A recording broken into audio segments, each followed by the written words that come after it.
comment ça fonctionne ce vélo-rail? Donc ça porte bien son nom, vélo-rail. Donc ça veut dire que c'est tout un système, donc c'est un vrai véhicule sur lequel on va installer un système de pédalage. Cette puissance apportée par les pédaleurs va être transmise aux roues, et ça va faire avancer un véhicule ferroviaire qui est finalement un gros châssis avec des roues. Ça c'est le système d'un vélo-rail classique. Ce vélo-rail-là, nous on l'a conçu pour qu'il respecte les attendus pédagogiques qui sont fixés. Ça voudrait dire que par rapport à un vélo-rail classique, on devrait avoir complètement l'architecture. Donc ça veut dire qu'on est reparti en septembre d'une feuille complètement blanche, et à partir de ça, on a dessiné toute l'architecture de la machine, on a positionné les pédaleurs, où on allait mettre les roues, comment on allait concevoir les différents systèmes, que ce soit les systèmes de suspension, les moteurs, les batteries, et où on allait placer les autres pédaleurs. Ça c'était le travail du premier semestre. Dans ce projet, nous sommes une équipe de 12 étudiants de la filière ferroviaire.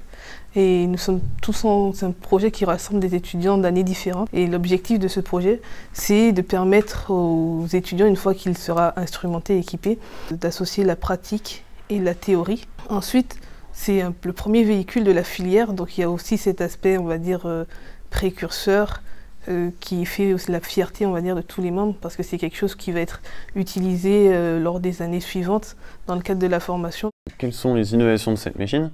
Cette machine, elle a une alchimie qui est faite pour rouler vite. Donc ça veut dire qu'on a installé tous les équipements qui vont bien pour rouler vite. Une chaîne de traction, donc tout ce qui est la partie motorisation qui est très performante, c'est 20 fois plus puissant qu'un vélo-rail actuel, et c'est réglable par 3 modes pour être facilement utilisable lors de TP.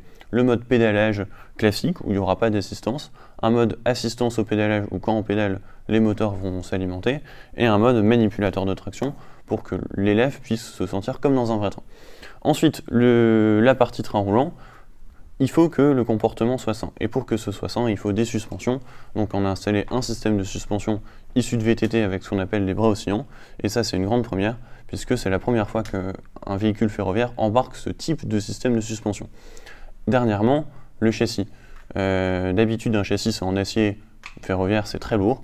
Là, ce qu'on a voulu faire, c'était un châssis qui soit modulable. Donc pour avoir cette modularité qui permettra ensuite de rajouter des éléments, de l'instrumentation, on a construit tout ça avec des profilés qu'on voit ici, qui sont des profilés Bosch, et qui permettent d'avoir une structure qui est modulaire, très légère, et qui a un comportement très sain, puisque du coup, la machine va venir un peu être flexible et vraiment très bien se comporter. Ce projet, il a vraiment été riche en expérience pour moi, parce que d'un point de vue humain ou d'un point de vue professionnel, j'ai énormément grandi. En tant que chef de projet, je coordonne toutes les activités du projet, que ce soit la technique, la gestion de budget, la gestion des partenaires, l'image qu'on souhaite renvoyer du projet, la gestion, on va dire, des différents membres, les tâches, la gestion du temps, du planning, les interactions avec nos différents clients.